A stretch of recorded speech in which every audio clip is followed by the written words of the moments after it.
પછી આ કથા કોના માટે? તો કહે છે કે પછી જે લોકો કથામાં બેઠા છે ને એના માટે આ કથા છે. કે આપણી પાછળ કોઈ કથા કરે કે ન કરે, આપણે પોતે કથા સાંભળીને જઈએ, જેથી કરીને ભગવાનના ધામના દરવાજા ખુલી જાય, પ્રભુના ધામનું આપણને મહાત્મ્ય રહે, પ્રભુના ધામની આપણને પ્રાપ્તિ થાય. એવો આ ભાગવત ગ્રંથ કે જેમાં ભગવાન પોતે પોતાનું તેજ પધરાવતા ગયા છે. અને ભગવાને ત્યાં સુધી કીધું, ભુક્તિમ ચ મુક્તિમ ચ દદાસી નિત્યમ. જે માણસ ભાગવતના શરણે આવી અને જેવી કલ્પના કરે, જેવી ઈચ્છા રાખે,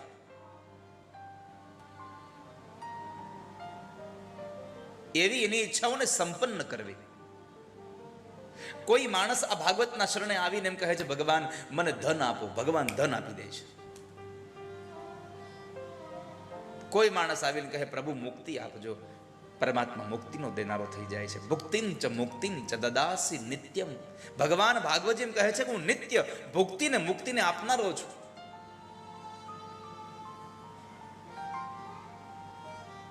નહીં તો તમે જુઓ, જેની પાસે આમ તમે જુઓ કે દવા લેવા જાઓ ને તો મેડિકલમાં જવું પડે ને દવા મળે, પછી મેડિકલમાં શાકભાજી ન મળે. શાકભાજી જાઓ ને એને કહો ભાઈ સોનું આપો 100 ગ્રામ, તો એની પાસે સોનું ન હોય, એની પાસે શાકભાજી જ હોય. એક માણસ પાસે એક વસ્તુ આપવાની ક્ષમતા હોય, કાં તો શાકભાજી આપી શકે, કાં તો સોનું આપી શકે, કાં તો એ માણસ દવા આપી શકે. આ બધું દવા, શાકભાજી, આ સોનું, આ બધું એક વ્યક્તિ ભેગું ન આપી શકે. તો અહીંયા એકમાત્ર તમને કહેવું છે કે આ ભુક્તિ પણ દેનારો ગ્રંથ છે અને આ ભાગવત મુક્તિ પણ દેનારો ગ્રંથ છે. બધું એક જ જગ્યાએ તમને મળી જાય છે. તમારે શું જોઈએ છે એ નક્કી તમારે કરવાનું, ડિસાઈડ તમારે કરવાનું છે, તમારે શું જોઈએ છે. પણ કરુણા એ છે કે આપણે હું જોઈએ છે ને એની આપણને ખબર જ પડતી હજી સુધી. આપણે શું પ્રાપ્ત કરવા માટે આવ્યા છીએ એની હકીકત તો આપણને ખબર જ નથી પડતી હજી.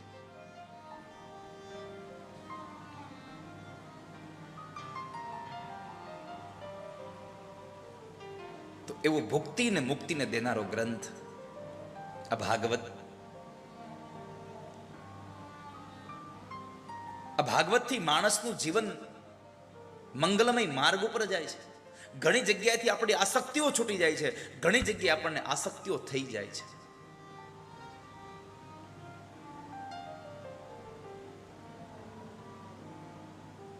આસક્તિ કરવી હોય તો પ્રભુમાં કરો, આસક્તિ કરવી હોય તો ભગવાનના ભજનમાં કરો. હું એવું નથી કહેતો તમને કે ઘર મૂકીને જતા રહો, ઘરમાં રહીને પણ પ્રભુને ભજો, પ્રભુને ન ભૂલો ક્યારે, ઈશ્વરને ભૂલશો નહીં.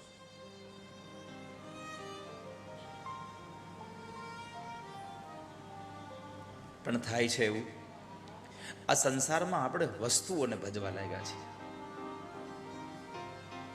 આ દુનિયામાં બે વસ્તુ છે, એક વ્યક્તિ છે અને એક વસ્તુ છે. એક વ્યક્તિ છે અને એક વસ્તુ છે, બે વસ્તુ છે.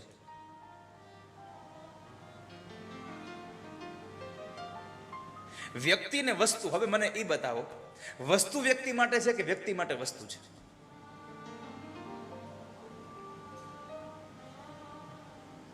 ઘણી વખત એવું થાય કે વ્યક્તિ વસ્તુ માટે જીવતો હોય, ઘણી બધી વખત વસ્તુ વ્યક્તિ માટે હોય.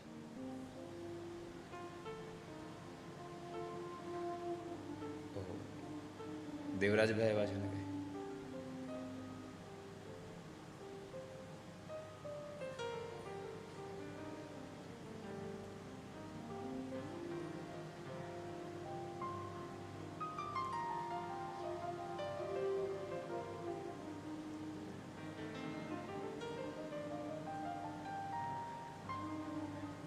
આજે અમેરિકાથી કથા સાંભળવા માટે મારા દેવરાજભાઈ, ધનુબેન બધા આવ્યા બોલવા છે.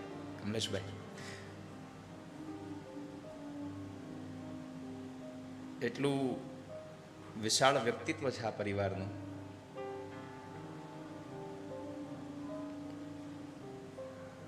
અમેરિકામાં એમના મનોરથી પદે, નોર્વેમાં હમણાં પહેલી વાર જ્યારે અમેરિકા ગયો ત્યારે એમના પરિવારમાં એક કથા કરી, અને આજે પોતે અહીંયા બધા આખો પરિવાર ભગવાનની કથા માટે, ભગવાનના દર્શન માટે આવ્યા. એકવાર ખૂબ તાળીઓના નાદથી એમને પરિવારને વધાવીએ.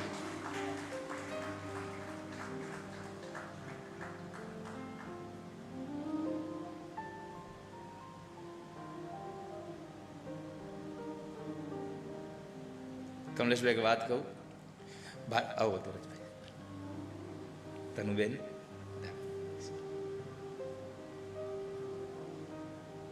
ભાર્ગવભાઈ મને આજે કહેતો હતો કે દ્વારકામાં કથા છે તો જગ જાહેર છે. મને કે ઓફિસમાં એટલા ફોન આવે છે અને મને પર્સનલમાં એટલા લોકો ફોન કરે છે કે અમારે આવવાનું, અમે કઈ તારીખે આવીએ. ભાર્ગવ કે આ કથા પરિવારની છે એટલે તમે ખાલી ટીવીમાં જ સાંભળજો. દ્વારિકાવાસીઓ પણ રાહ જોઈને બેઠા હતા, કથા ક્યારે થાય, કથા ક્યારે થાય.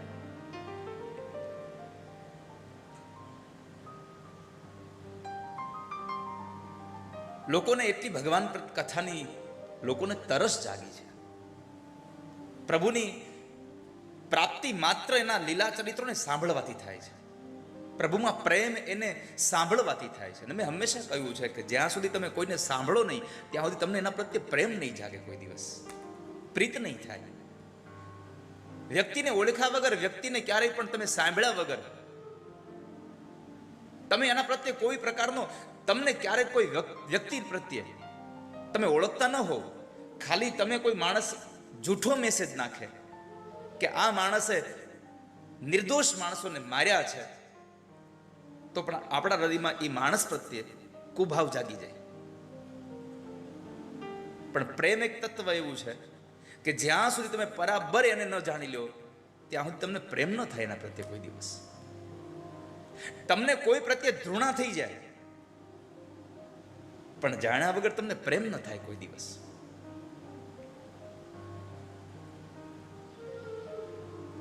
તો આજે ભગવાનને જાણવા માટે, પ્રભુને ઓળખવા માટે થઈને આપણે અહીંયા બેઠા છીએ. આ કથા માણસનો સ્વભાવ બદલી દે છે.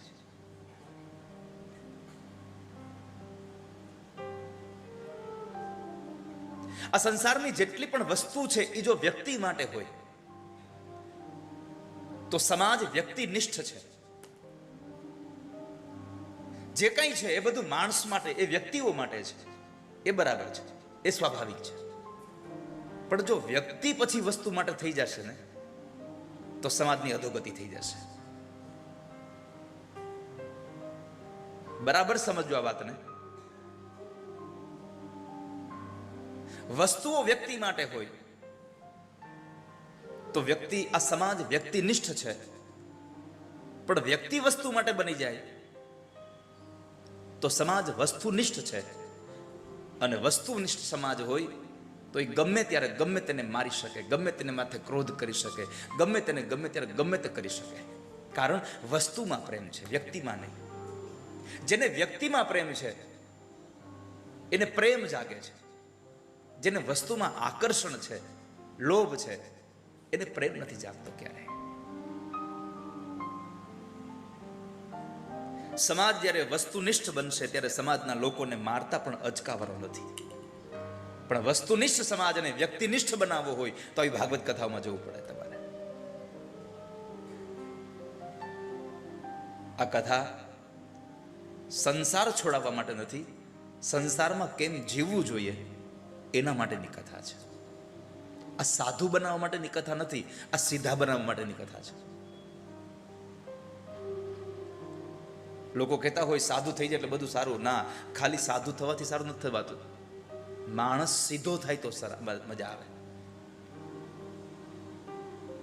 ખાલી કપડાં બદલી નખવાથી તમે સાધુ થઈ જાઓ એમ તમારું જીવન ધન્ય ન બની જાય.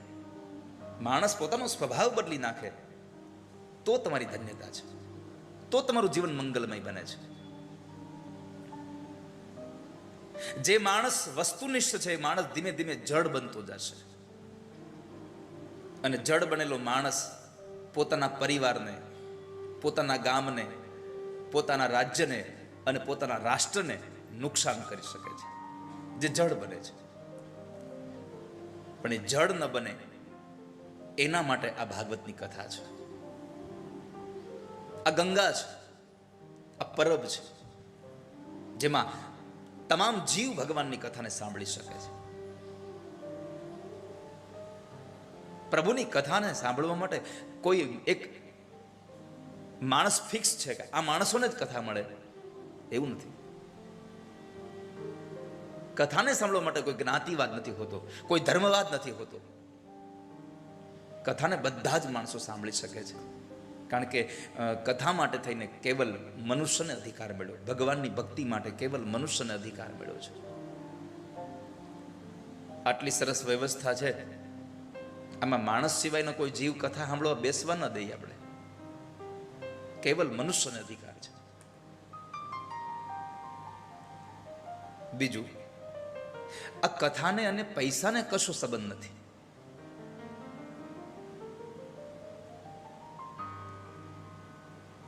ભૌતિકતા અને શ્રીમંતાઈ, પૈસા સાથે સંબંધ ભગવાનની કથા નથી. પૈસા સાથે પરમાત્માને કોઈ સંબંધ નથી. અને જો પરમાત્માને પૈસા સાથે સંબંધ હોત તો સોનાની દ્વારિકા એને સમુદ્રમાં ડૂબાડી ન દીધી હોત. બધા જ ગરીબો ભક્તિવાળા હોય છે, આવું પણ તમે ન કહી શકો. અને શ્રીમંતો નાસ્તિક હોય છે, આવું તમે ન કહી શકો. કેમ? જો શ્રીમંતો નાસ્તિક છે એમ તમે કહો તો સૌથી પહેલા કૃષ્ણ જ નાસ્તિક થઈ ગયા કહેવાય, કારણ કે એનાથી શ્રીમંત આ સંસારમાં કોઈ હતું જ નહીં. ગરીબો બધા જ ધર્મવાળા હોય એવું પણ તમે ન કહી શકો, કારણ કે કશું મેળવવા માટે ધર્મ કરે એ ધર્મ છે જ. ભગવાનની ભક્તિ કશું પ્રાપ્ત કરવા માટે કરે, ચીજ વસ્તુઓને પ્રાપ્ત કરવા માટે ભગવાનની ભક્તિ નથી, સ્વયં પરમાત્માને પ્રાપ્ત કરવા માટે ભગવાનની ભક્તિ છે. ઈશ્વરની ભક્તિ તો પ્રભુને પામવા માટે છે. પણ કરુણા એ છે કે આપણે ભગવાનને ભજતા ભજતા આપણે બીજું કંઈક માગીએ છીએ. इसलिए एक सूत्र है, भगवान को चाहो भगवान से कुछ न चाहो. केवल परमात्मा ने चाहता रहो, ईश्वर ने चाहो. તો આ મહાત્મ્યની કથા કે જે ભગવાન ભાગવતજીનું આપણને ઔષધિ મળી છે. પરમાત્માએ આપણને આટલું ભાવ ઔષધિ આપી છે. મહાત્મ્યનો એક અર્થ છે ગ્રંથની પ્રારંભિક ઓળખાણ, ઇન્ટ્રોડક્શન. અને જ્યાં સુધી તમને ગ્રંથનો મહિમા નહીં સમજાય, ઓળખાણ નહીં થાય, ત્યાં સુધી તમને કાલ સવારે 9:45 વાગે આવવાની તમને ઈચ્છા નહીં જાગે. આવશો તમે 11 વાગે.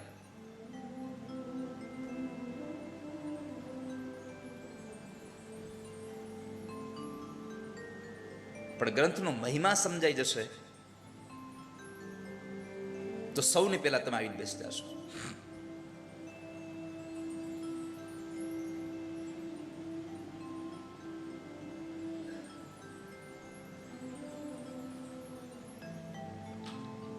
આ મહિમા જે ભગવાને આ સંસારનું સર્જન કર્યું, જેને ચલાવે છે, જેનો નાશ કરે,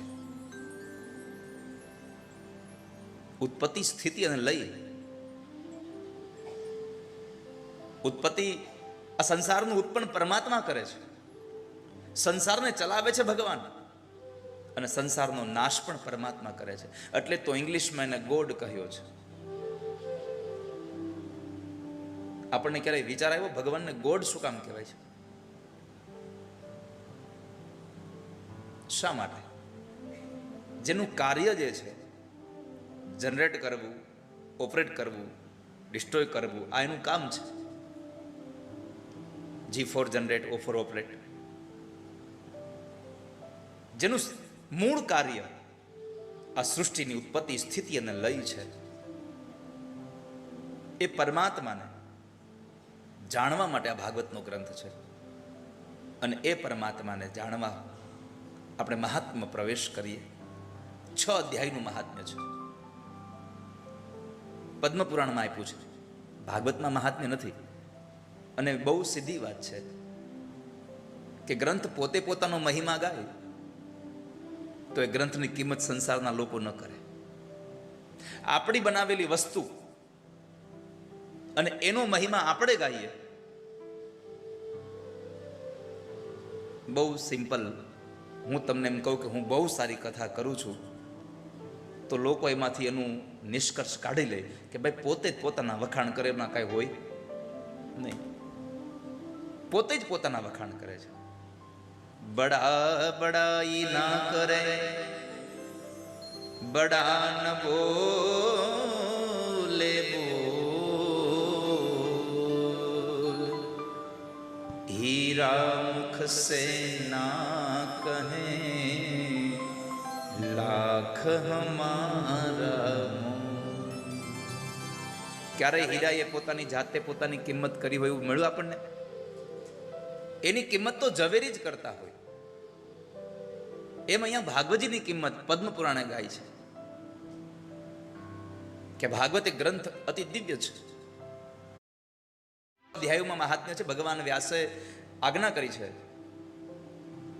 કે સંસારનો કોઈ પણ વક્તા હોય, ભાગવતનું મહાત્મ્ય સ્કંદ પુરાણમાં છે, કૌશિકી સંહિતામાં છે, પદ્મ પુરાણમાં છે, પણ ભગવાન વ્યાસે સ્પષ્ટ આજ્ઞા કરી છે કે આ સંસારના દરેક વક્તાઓએ ભાગવતનું મહાત્મ્ય પદ્મ પુરાણનું જ ગાવું. 6 અધ્યાય. હવે આપણને થાય 6 અધ્યાયમાં ગાયું? હા, જેને કામ, ક્રોધ, લોભ, મદ અને મોહ મત મારવા છે એણે એનો મહિમા 6 અધ્યાયમાં ગાયો છે. ષડ રિપુઓને મારવા માટેનું શાસ્ત્ર એટલે આ ભાગવત, અને એનું મહાત્મ્ય એટલે 6 અધ્યાયમાં. અને એ 6 અધ્યાયની કથામાં સૌથી પહેલા ભગવાન કૃષ્ણને પ્રણામ કર્યા છે. સચ્ચિદાનંદ રૂપાય વિશ્વોત્પત્ત્યાદિ હેતવે તાપત્રે વિનાશાય શ્રી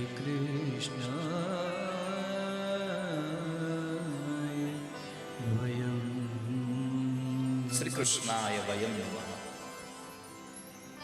સંસારમાં ભાગવતજીના પ્રારંભમાં ભગવાનને વંદન કર્યા. એમાં સૌથી પહેલું પરમાત્માને વંદન એના સ્વરૂપને કર્યા. સત, ચિત અને આનંદ. જેમાં સત છે, સત એટલે કે શાશ્વત,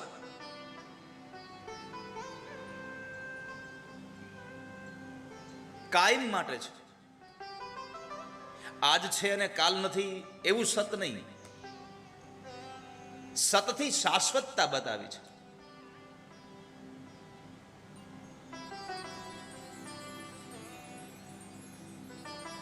જે નિત્ય છે, જે કાયમ માટે રહ્યું છે. ચિત્ત દ્વારા ચૈતન્ય બતાવ્યું છે. શાશ્વત હોય પણ એમાં ચૈતન્ય ન હોય તો એ શાશ્વતની બહુ આવશ્યકતા ઓછી છે.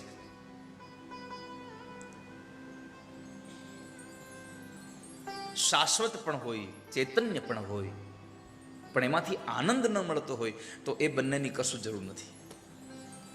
ભગવાન શાશ્વત પણ છે, ભગવાન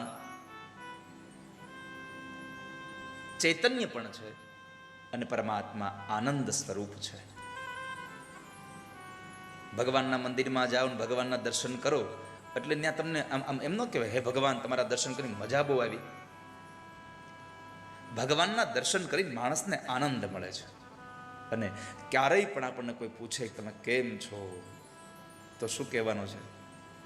અમે આનંદમાં છીએ, અમે મજામાં છીએ. એ મજા ગમે ત્યારે સજા બની જશે. આ સંસારની ડિક્શનરીઓ તમે જોશો તો બધાના વિરોધાર્થી શબ્દો છે, પણ એકમાત્ર આનંદ શબ્દ એવો છે કે જેનો વિરોધ નથી થયો, ક્યાંય અખંડ છે. આનંદમાં રહેવું, આનંદમાં રહેવાનો અર્થ પ્રભુમાં છીએ, અમે પરમાત્મામાં ખોવાયેલા છીએ. ઈશ્વરમાં તમે હંમેશા મગ્ન હોવા જોઈએ. પરમાત્માનું સ્વરૂપ એટલું સુંદર છે. અને આ દુનિયામાં વાલા ભક્તજનો, ભગવાન સિવાય સ્વરૂપ છે કોનું સારું? અને એમાં ઠાકોરજીને, કૃષ્ણને જોવાની તો આમ ઈચ્છાઓ જ એટલી થાય, તન્મયતા જાગે.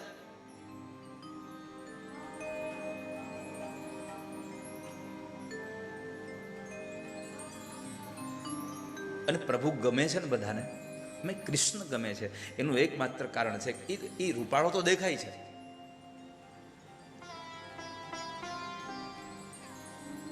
હેન્ડસમ તો છે જ. બધા ભગવાનમાં તમે જુઓ, કૃષ્ણ જેવો હેન્ડસમ કોઈ નહીં, પરમાત્મા જેવું હેન્ડસમ નહીં કોઈ. એટલે જ તો આટલી બધી સ્ત્રીઓ તમે જુઓ ભગવાનને પ્રેમ કરે છે. આપણે બાળકો નાના હોય ત્યારે શું કહીએ? તમારો છોકરો અસલ કાનુડા જેવો છે. કોઈ દી કીધું રામ જેવો છે? ભલે પછી એમાં કાનુડાનો એક તલભારે ગુણ ન હોય, પણ તોય કાનુડા જેવો હોય.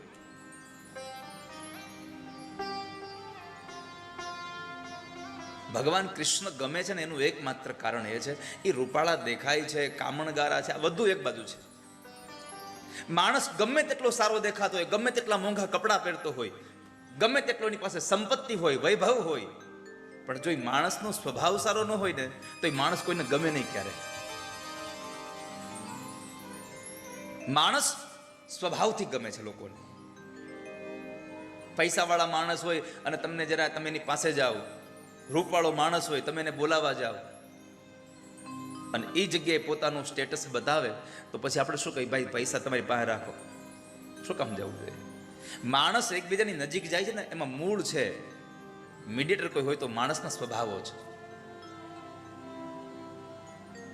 તો આજે પ્રભુનો સ્વભાવ સારો છે અને કૃષ્ણ જેવો સ્વભાવ તો કોઈનો નથી, ભગવાન જેવો સ્વભાવ કોઈનો નથી. એટલા માટે કે આ સંસારમાં કોઈ માણસ સંપત્તિવાન થઈને, કોઈ માણસ પ્રતિષ્ઠાવાન બનીને, કોઈ માણસ કોઈ હોદ્દેદાર બનીને, રૂપવાન બનીને, અને આ બધું ભગવાને આપ્યું હોય, સ્વભાવ સારો આપ્યો હોય થોડો ઘણો, કે બધાની સાથે હળી મળીને રહેવું, આવું તેવું, પણ જો કોઈ માણસ એનો અપરાધ કરે તો એ માણસ એને પછી એને માફ ન કરી શકે. આ સંસારો અપરાધ, આપણાથી કોઈનો અપરાધ થાય અને કોઈ આપણને માફ કરી દે, એવું જો કોઈ વ્યક્તિત્વ હોય તો એ કેવલ પરમાત્મા છે. ભગવાન બધાની ભૂલોને ભૂલનારા છે. અને એટલે કહેવું ગમે છે, તારા સ્વરૂપ ન્યારા ન્યારા, મેં તો તન મન ધન વાર્યા, તારા સ્વરૂપ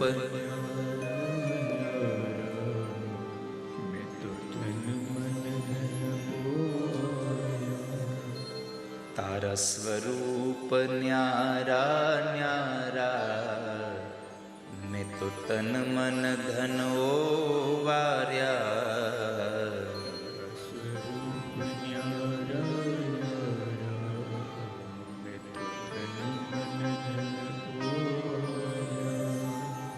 ઓ મોર મુગુટ ધરનારા, મારી ભૂલો ના ભૂલનારા, દ્વારિકા વાળા, દ્વારિકા વાળા, દ્વારિકા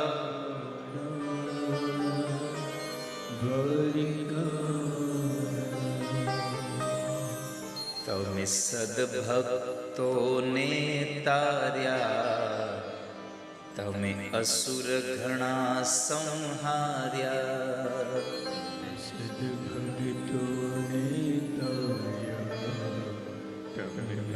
પ્રેમ લક્ષણા થઈ સૌના, પુર અંતર પથરાયા. તમે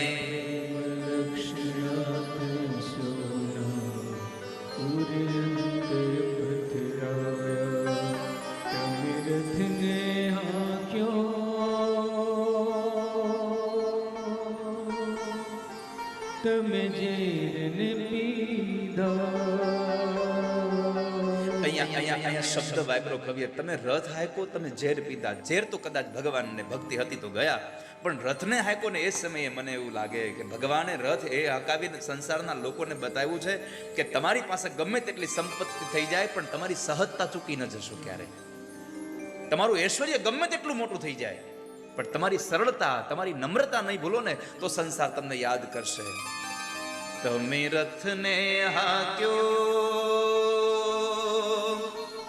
તમે ઝેરને પીધું, તમે રથને હાક્યો, ઝેરને પીધું, નાથ્યા બહુ બળવાળા દ્વારિકા.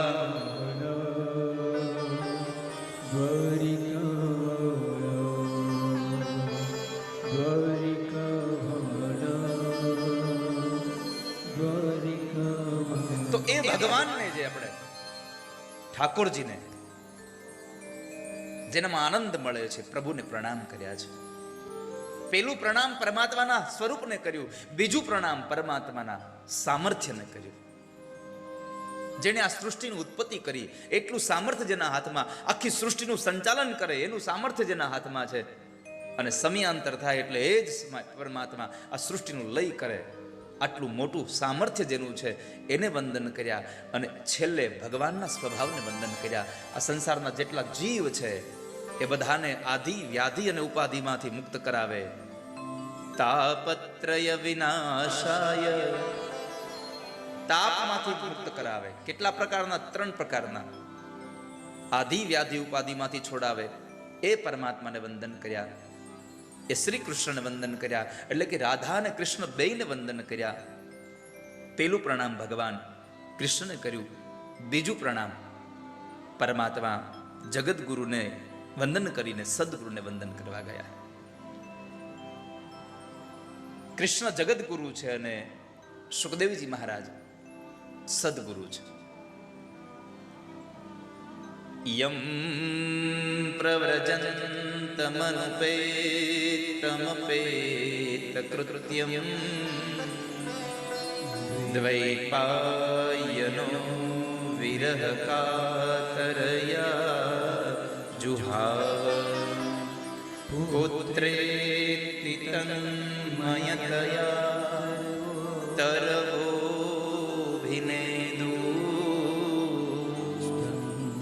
સર્વભૂતહૃદયં મુનિમાનતોસ્મિ. તમ સર્વભૂતહૃદયં મુનિમાનતોસ્મિ. જેમણે જન્મતાની સાથે જ સંસારનો ત્યાગ કર્યો, જંગલના માર્ગે સંસારના લોકોનું કલ્યાણ કરવા માટે નીકળી ગયા, એવા સદગુરુ સુખદેવને વંદન કર્યા. આ કથા દિવ્ય ક્ષેત્ર એવા નૈમિષારણ્યમાં ચાલતી હતી, જ્યાં 88,000 શુનકાદિક ઋષિ મુનિઓ સુત નામના પુરાણી સાથે બેઠા હતા. અને સુત નામના મહાપુરાણીને વંદન કરીને કહ્યું, નૈમિષે સુતમાસીનમ અભિવાદ્યમ મહામતિ.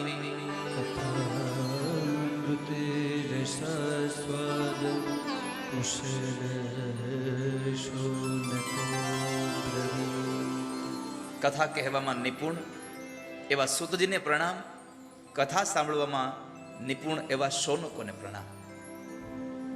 બંને જણા વચ્ચે સંવાદ થયો. એ સંવાદમાં શૌનકોએ પ્રશ્ન કર્યો, બાપજી, અમે વેદોની કથાઓ બહુ સાંભળી પણ અમને શાંતિ મળતી નથી. કોઈ એવું રસાયણ અમારા કાનમાં રેડો ને કે અમને શાંતિ મળે, અમને શાંતિનો અનુભવ થાય, એવું કંઈક અમને આપો ને. શાંતિ મેળવવા માટે માણસે શું કરવું જોઈએ? ભક્તિ જ્ઞાન વિરાગ આપતો વિવેકો વર્ધતે મહાન. આ સંસારમાં વિવેક કેમ વધે? માયા મોહ નિરાસશ્ચ. સંસારના વૈષ્ણવો માયા અને મોહનું નિરસન કેવી રીતે કરી શકે? અને પવિત્રને પણ પવિત્ર કરે અને મંગલનું પણ મંગલ કરે એવું કોઈ શાશ્વત સાધન અમને બતાવો.